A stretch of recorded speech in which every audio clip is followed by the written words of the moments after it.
நம்ம இப்போ என்ன பார்க்க போகிறோம் அப்படின்னா, கேட்குதா? மரணம் வாழ்க்கையில் எல்லாத்துக்கும் மரணம்னு ஒரு விஷயம் வாழ்க்கையில் இருக்குது. எல்லாத்துக்கும் புரியுமா? புரியுதா? மரணம் யாருக்கும் வராமல் இருக்குமா? வருமா வராத? சில பேர் வாழ்க்கையில் மரணம்லாம் வராத சூழ்நிலையில் சில பேர் என்ன செய்கிறாங்க, இருக்காங்க. வாழ்க்கையில் எனக்கு மரணமே வராது. ஒரு சில பேருக்கு வந்து கல்யாணம் முடிச்சு பிள்ளை குட்டியை பார்த்ததுக்கு பிறகு என்ன செய்யுது, அதுக்கடுத்து அவங்களுக்கு மரணம் வரும் அப்படின்னு நினைக்கிறாங்க ஒரு சில பேர். ஒரு சில பேர் என்ன செய்கிறாங்க, வேலை பார்த்து செட்டில் ஆனது பிறகு மரணம் வரும் அப்படின்னு. அப்படிலாம் வருமா? அப்படிலாம் வருமா மரணம்? சரி, உங்கள் கல்யாணம் முடித்த பிறகு தான் மரணம் வருமா? இல்லை அம்மா அப்பா எல்லாத்தையும் நல்லபடியாக பார்த்தது பிறகு உங்களுக்கு மரணம் வருமா? மரணம்ங்கிறது என்ன செய்யுது, ஒவ்வொரு செகண்ட் இல்லை, நீங்கள் எனக்கு இந்த உலகத்தில் பிறந்தீங்களோ அன்னைக்கு என்ன செஞ்சிருச்சு, மரணம் உங்கள் கூட என்ன செஞ்சிருச்சு, கூடவே இருக்கு. 2 மணி நேரம் கழிச்சு தள்ளி இருக்கா, இல்லைன்னா 4 மணி நேரம் கழிச்சு தள்ளி இருக்கா? மரணங்கிறது ஒரு அடுத்த நொடி இல்லை, இந்த செகண்ட், இந்த சனம்னு சொல்லுவாங்க. இந்த பொழுது, அதாவது நிகழ்காலத்திலேயே என்னைக்கு பிறந்தமோ அன்னைக்கு மரணமோ கூடவே இருக்கு.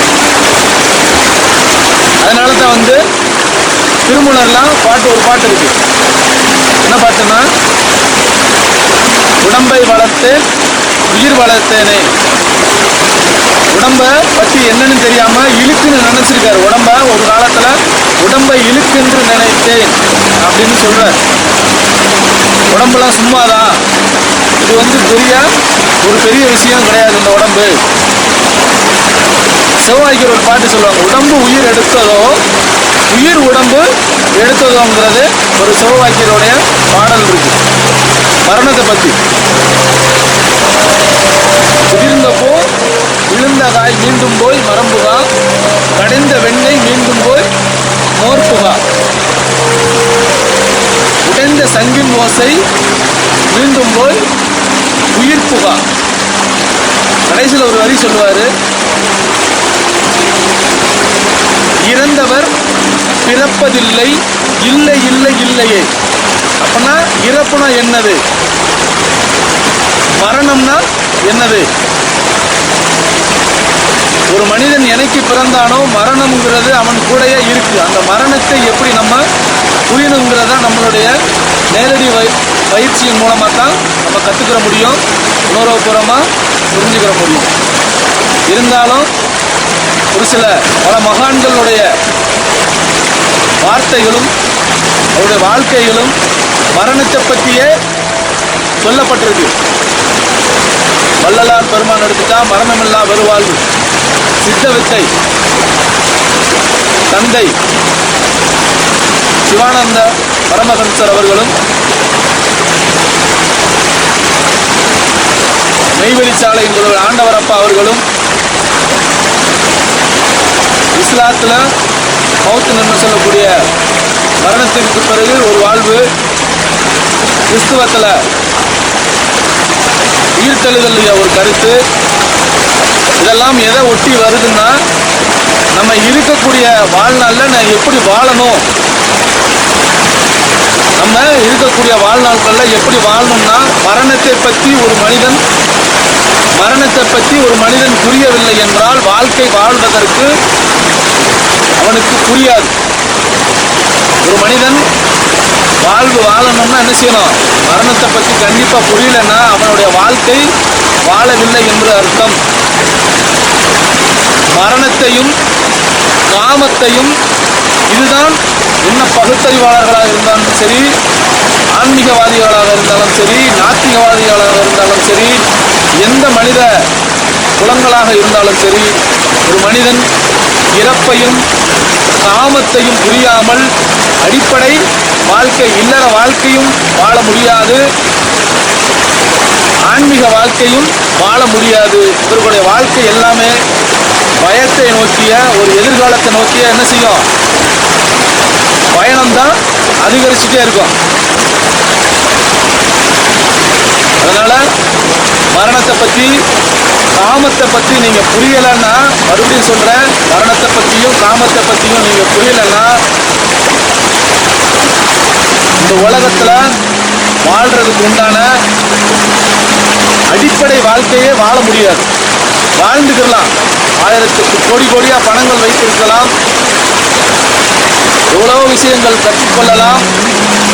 ஆனால் மரணத்தை பற்றி, காமத்தை பற்றியும் சிவவாக்கியருடைய பாடல் ஒன்று இருக்கிறது. யோகசாடை காட்டுவார், யோகசாடை காட்டுவார், உயரவும் எழும்புவார், அட்டசித்து வித்தை கட்டு நெட்டுவார்.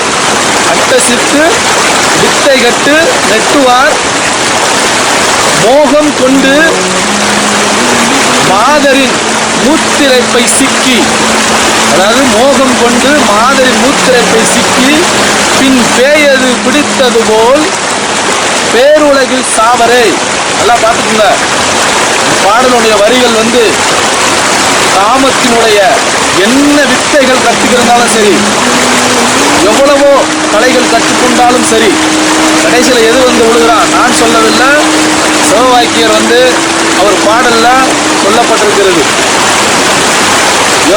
யோகாசனம் பண்ணுவாங்க, எல்லாம் யோகா ஜடை கட்டும், உயரம்லாம் எழும்புவாங்க, அட்டமா சித்து எட்டு சித்துகளும் கற்றுக்கிட்டேன்னு சொல்லுவாங்க.